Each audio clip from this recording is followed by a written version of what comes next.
BN construction and supplier নামেই যাৰ পৰিচয়। আমাৰ প্ৰতিষ্ঠানত PM সূৰ্যাঘৰ মুফ্ত বিজলী যোজনা আঁচনিৰ উদ্যোগত আপোনালোকে ছাবচিডি আৰু সুলভ মূল্যত আপোনালোকৰ গৃহত সংযোগ কৰিব পাৰিব সোলাৰ পেনেল। গতিকে আজিয়ে আহক আমাৰ শ্ব'ৰুম BN কনষ্ট্ৰাকশ্যন এণ্ড ছাপ্লায়াৰলৈ আৰু সকলো ধৰণৰ ইলেক্ট্ৰিকেল সামগ্ৰীৰ লগতে লৈ যাওক সোলাৰ পেনেল আপোনাৰ গৃহলৈ। আমাৰ ঠিকনা BN কনষ্ট্ৰাকশ্যন, লিচুবাৰী, যোৰহাট। যোগাযোগ নম্বৰটো হৈছে 9435097068 অথবা 9085161789।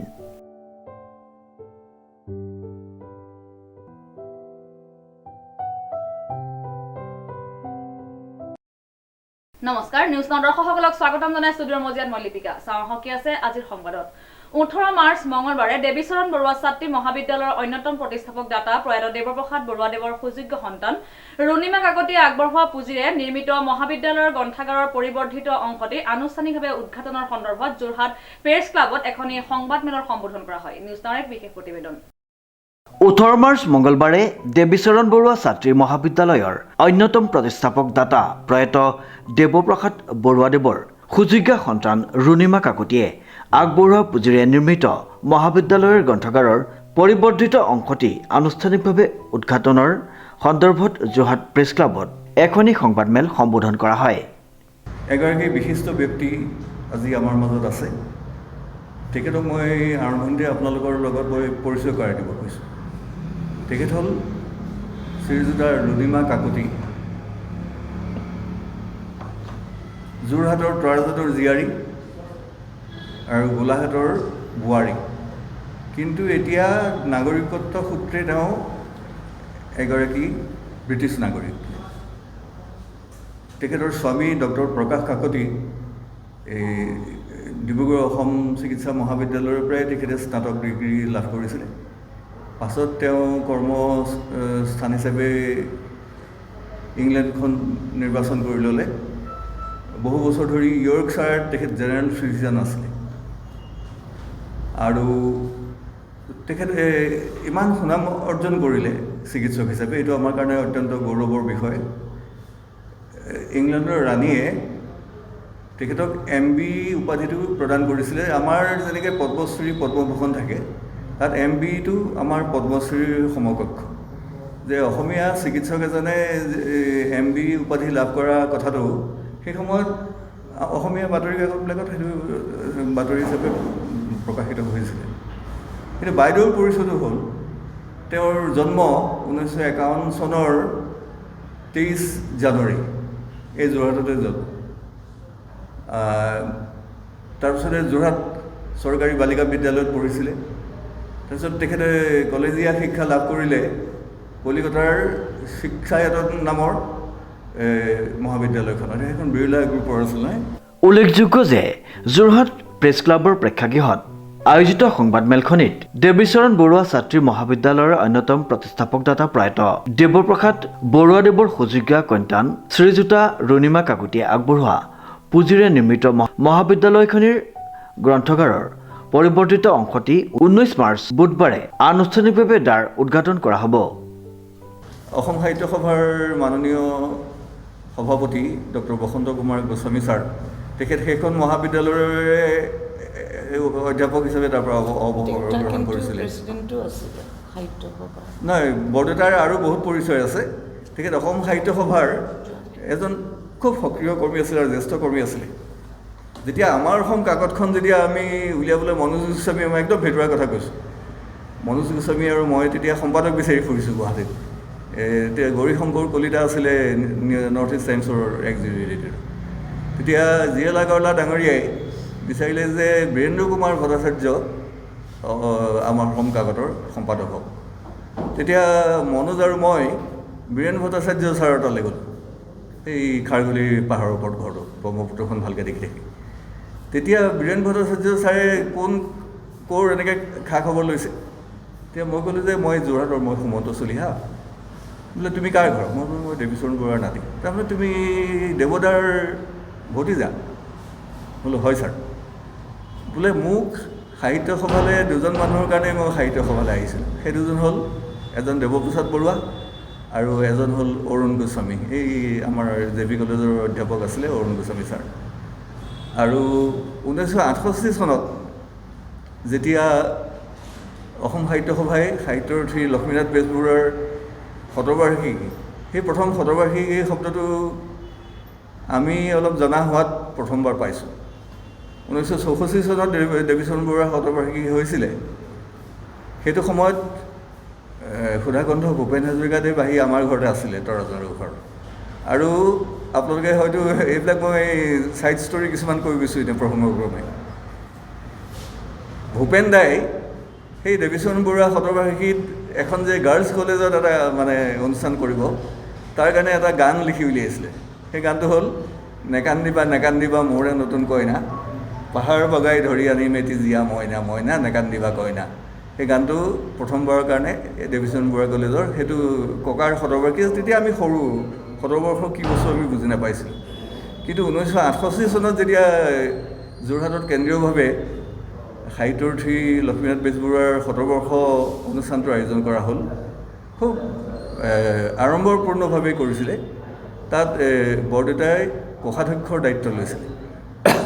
আৰু এজন ব্যক্তি যি এতিয়া অসমৰ ভৌতিক জগতৰ ভোটাতৰা স্বৰূপ, ডক্টৰ নগেন শইকীয়া ছাৰ। সেই নগেন শইকীয়া ছাৰো দেৱীচৰণ বৰুৱা কলেজৰ অধ্যাপক আছিলে। ডিব্ৰুগড় বিশ্ববিদ্যালয়ৰ অধ্যাপকৰ পদবীত যোগদান কৰাৰ পূৰ্বে নগেন শইকীয়া ছাৰ দেৱীচৰণ বৰুৱা কলেজৰ অধ্যাপক আছিলে। আৰু তেখেতকো ইয়ালৈ বোলে নগেন শইকীয়া ছাৰে এইটো কথা মোক নিজে কৈছিলে যে দেৱদাৰ কাৰণে মই দেৱীচৰণ বৰুৱা কলেজলৈ আহিছিলোঁ। তাৰ আগতে বোধকৰো মৰিয়নি কলেজত তেওঁ যোগদান কৰিবলৈ ওলাইছিলে। এতিয়া একেটা কথাকে মোক বসন্ত গোস্বামী ছাৰেও কৈছে যে মই এইটো অনুষ্ঠানলৈ যোৱাটো মোৰ মানে এটা পবিত্ৰ কৰ্তব্য হ'ব। কাৰণ দেৱীচৰণ বৰুৱা কলেজত চাকৰিত নিযুক্তি দিয়া মানুহজন আছিলে দেৱপ্ৰসাদ বৰুৱা। আৰু সেইজন ব্যক্তিৰ স্মৃতিত যিটো গ্ৰন্থাগাৰ তেখেতৰ কন্যাই সুযোগ্য কন্যাই দান কৰিছে, এইটো দেৱপ্ৰসাদ বৰুৱাৰ স্মৃতিত বাইদেৱে দান কৰিছে। গ্ৰন্থাগাৰটিৰ পৰিৱৰ্তিত অংশটিৰ দ্বাৰ উদ্ঘাটন কৰিব অসম সাহিত্য সভাৰ মাননীয় সভাপতি ডক্টৰ বসন্ত কুমাৰ গোস্বামীয়ে। আশা কৰোঁ কাইলৈ আহিব আপোনালোক সকলোৱে ইনগৰেশ্যন কাইলৈ 11টা বজাত। মোৰ দেউতাৰ কথা কি ক'ম, মই এইবোৰ সাধাৰণ সৰু সৰু কথা পৰা কৈছোঁ। আমি সৰু থাকোঁতে দেউতাই, মোৰ দুটা ভাইটি আছিলে, এটা আলমাৰী বনাই দিছিলে। সেইটোৰ নাম দিছিলে প্ৰসাৰু লাইব্ৰেৰী। মানে মোৰ এটা ভাইটিৰ নাম আছিলে প্ৰদীপ্ত, এটা শান্তু আৰু মই ৰুণিমা। সেইটো প্ৰসাৰু লাইব্ৰেৰী। আৰু মানুহে যদি আমাৰ বন্ধুৱে কোনোবাই বিচাৰে তেতিয়া এটা ষ্টেম্প এটা বনাই দিছিলে, এনেকৈ দি পেলাই আমি দিওঁ, মানে শিকাইছিলে। এতিয়া সেই আলমাৰীৰ পৰা গৈ এতিয়া আচল মানে গ্ৰন্থাগাৰ হ'ব।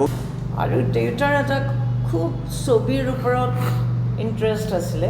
এতিয়া আজিকালি বহুত ইম্প্ৰেছনিষ্ট, ভেন গখৰ চব ডাঙৰ ডাঙৰ আৰ্টিষ্টবিলাকৰ প্ৰিণ্টবিলাক কিনিবলৈ পায়। তেতিয়া নেপাইছিলে, গতিকে ডাঙৰ ডাঙৰ বাহিৰৰ পৰা অৰ্ডাৰ দি আনে আৰু কাটি পেলাই চব প্ৰিণ্টবিলাক আমাৰ ঘৰত লগাইছিলে।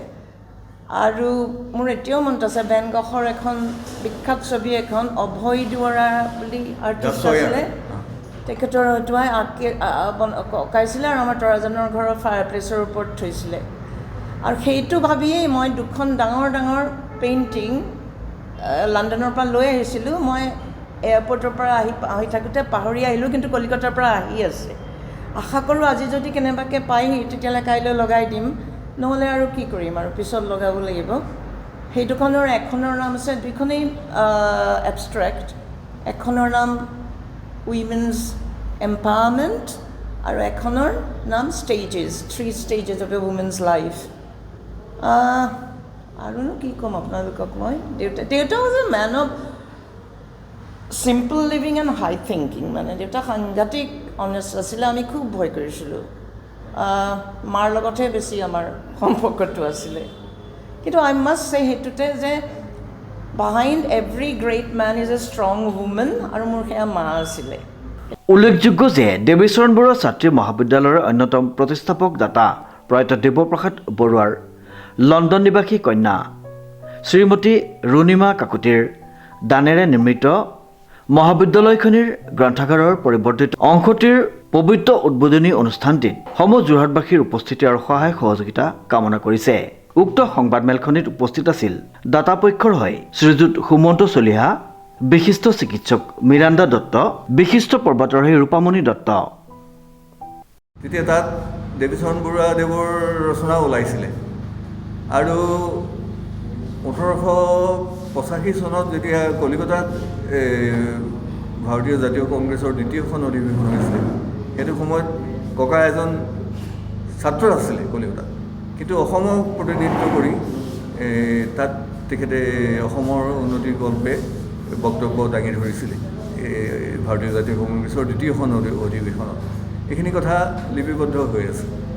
আৰু দেৱীচৰণ বৰুৱাৰ বিষয়ে যদি অধিক তথ্য জানিবলৈ বিচাৰে তেতিয়াহ'লে সেই বেণুধৰ শৰ্মাৰ দেৱৰ সেই প্ৰবন্ধটোৱেই আটাইতকৈ প্ৰামাণ্য প্ৰবন্ধ বুলি মই ভাবোঁ। বেণুধৰ শৰ্মাদেৱে খুব শ্ৰদ্ধা কৰিছিলে মোৰ ককাক দেৱীচৰণ বৰুৱাদেৱক, আৰু সেই দেৱীচৰণ বৰুৱাৰে পুত্ৰ দেৱপ্ৰসাদ বৰুৱাদেৱৰ সেই তেখেতে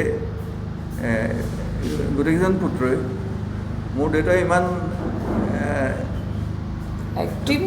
খুব সক্ৰিয় নাছিলে, খুব প্ৰচাৰমুখী নাছিলে, কিন্তু সেই আৰু কলেজখন প্ৰতিষ্ঠা কৰাৰ ক্ষেত্ৰত আটাইকেইজনৰ অৰিহণা সমানে আছিল। কিন্তু পাছৰ পিৰিয়ডটোত কলেজখনক এটা ৰূপ দিবলৈ, গঢ় দিবলৈ দেৱীচৰণ বৰুৱাদেৱ আৰু উমাচৰণ বৰুৱাদেৱে বিশেষ নাই মই উমাচৰণ বৰুৱা বুলিয়ে কৈছোঁ, দেৱপ্ৰসাদ বৰুৱা এই দুজনেই বিশেষ ভূমিকা লৈছিলে। গতিকে এইখিনিয়ে কথা। হ'ব। শ্ৰীমন্ত মাধৱ বৰুৱাৰ ৰিপৰ্ট, নিউজ নাও।